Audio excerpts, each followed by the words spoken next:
செந்தமிழ்நாட்டு தமிழச்சியே சேல உடுத்த தயங்குறியே நெசவு செய்யும் திருநாட்டில் நீச்சல் உடையில் அலையிறையே கணவன் மட்டும் காணும் அழகை கடைகள் போட்டு காட்டுறியே செந்தமிழ்நாட்டு தமிழச்சியே சேலை உடுத்த தயங்குறியே. ஏன் சேலை உடுத்தணும்? ஒரே ஒரு செய்தி, ஒரு பண்பாடு சொல்கிற பிரீத்திக்கும் என் தங்கை திவ்யாவுக்கும் திருமணம் ஆகிற பொழுது 50,000 ரூபா 1,00,000 ரூபாய்க்கு பட்டுப்புடவை எடுக்கிறாங்கல்ல. தமிழ் பண்பாட்டுப்படி பட்டுப்புடவை கட்டி எந்த பெண்ணும் தாலி கட்ட மாட்டாள். தாலி கட்டுகிற பொழுது அவளுக்கு கட்டக்கூடிய புடவைக்கு பெயர் கூரை புடவை என்று பெயர். அந்த கூரை புடவை நூலோடு இருக்கும். அந்த கூரை புடவை நூலோடு இருக்குல்ல, கல்யாணத்தன்னைக்கு கட்டின பிறகு அந்த புடவை திருப்பி எப்போ வரும் தெரியுமா?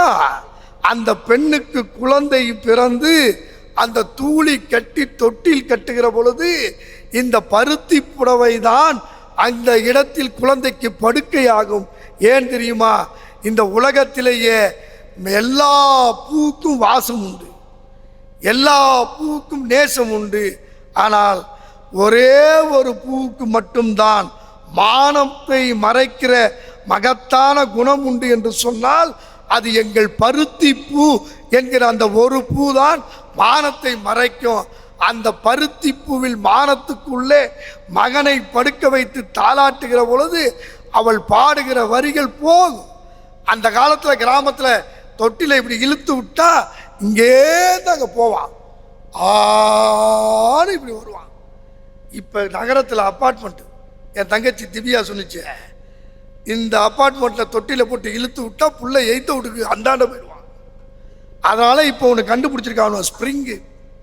பிள்ளைய தொட்டிலுக்குள்ளார போட்டு இப்படி இழுத்து விட்டா அன்னைக்கு ஒரு தாய் வந்து ஓங்கி இழுத்து விட்டுடுச்சு, ரூஃபை பொத்துக்கிட்டு அடுத்த ஃப்ளோருக்கு போயிட்டான். அப்போ பிள்ளைய இப்படி தாளாட்டினப்ப அம்மா கூப்பிட்டு கடைக்கு போயிட்டு வாடானா போயிட்டு வருவான், அப்பா கூப்பிட்டு பள்ளிக்கூடத்துக்கு போனானா போயிட்டு வருவான், அண்ணன் கூப்பிட்டு வாங்கிட்டு வரானா போயிட்டு வருவான். ஏன்னா தாளாட்டு இப்படி இருந்துச்சு. இப்போ உள்ள பிள்ளையெல்லாம் ஸ்ப்ரிங்கில் இருக்கிறதால பிள்ளைய கூப்பிட்டு கடைக்கு போயிட்டு வானா, நீ போ நீ போ, ஜங்கு ஜங்குன்னு இப்படி தான் குதிக்கும். சார், வாழ்கிற வாழ்க்கையில் தான் சார் பண்பாடு. நிறைவாக ஒன்று சொல்லுகிறேன், திருமணமாகிற பெண்கள் எப்படி இருக்கணுங்கிறதுக்கு கிராமத்தில் ஒரு செய்தி சொன்னான். எது பண்பாடு தெரியுமா? கணவன் வேலையை விட்டு வந்தால் வாசல் நின்று பார்க்கணும். பார்க்கறது மட்டும் இல்லை, அவனுக்கு எது தேவைன்னு நம்ம செய்யணும். இப்போ நகரத்தில் அது நடக்குதா? புருஷனுக்கு மார்னிங் ஷிஃப்ட்டு, பொண்டாட்டிக்கு நைட் ஷிஃப்ட்டு, 2 பேரும் ஷிஃப்ட்டு போட்டு வேலை பார்க்குறாங்களே தவிர வீட்டுக்கு ஒரு லிஃப்டாக ஒரு சைல்டு கூட வரமாட்டேங்குது. சேர்ந்தா தானே வரும். ஆனால் கிராமத்தில் அப்படி கிடையாது. வாசலிலே உன் காலடி ஓசை கேட்டிருப்பே, வந்தவுடன் உன் ஆசை முகத்தை பார்த்திருப்பே, வாசலிலே உன் காலடி ஓசை கேட்டிருப்பே, வந்தவுடன் உன் ஆசை முகத்தை பார்த்திருப்பே, கண்ணில் நீரை காணாமல் கவலை ஏதும் கூறாமல் என்னை எண்ணி வாழாமல் உனக்கென்ன வாழ்வே, எங்கே நீயோ நானும் உன்னோடு. அப்படி வாழ்கிற குடும்பங்கள் அங்கே இருக்கிறது. நகரத்திலே கொஞ்சம் குறைந்து இருக்கிறது. நண்பர்களே, பெரியோர்களே, பண்பாடு என்பது ஏதோ ஒரு இடத்திலிருந்து வந்தது அல்ல. இன்றைக்கு 2600 ஆண்டுகளுக்கு முன்பு நமது சிவகங்கை சீமையிலே கீழடியிலே நமது நாகரிகத்தின் அடையாளம் இருக்கிறது. இது எல்லாவற்றையும் தாண்டி தமிழனுக்கென்று ஒரு அடையாளம் எது தெரியுமா? காதலும் வீரமும் அவனுடைய அடையாளம். அகநானூறு புறநானூறு, இதுதான் நம் சங்க இலக்கியம். இதை தாண்டி எதையும் யோசிக்காமல், எதையும் வாசிக்காமல், எப்படியும் நேசிக்காமல் ஒரு தேசத்தில் நீங்கள் வாழ முடியும் என்றால் முடியாது. இன்னும் சொல்லுகிறேன், தொலைக்காட்சி பேச்சரங்கத்திலேயே பல ஆண்டு நடுவராக இருந்த பெருமையில் சொல்லுகிறேன், எங்கள் வீட்டு பெண்கள் நகரத்தில் வாழ்கிற பொழுது வேறு உடை உடுத்தலாம், நகரத்தில் இருக்கிற பொழுது வேறு உணவு உண்ணலாம்.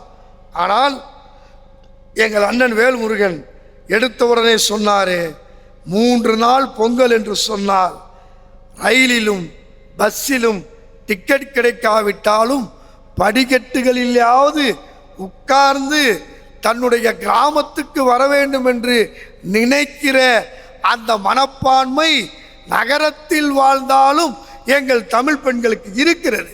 அதை தாண்டி ஜல்லிக்கட்டு ஜல்லிக்கட்டு என்று சொன்னார்கள்.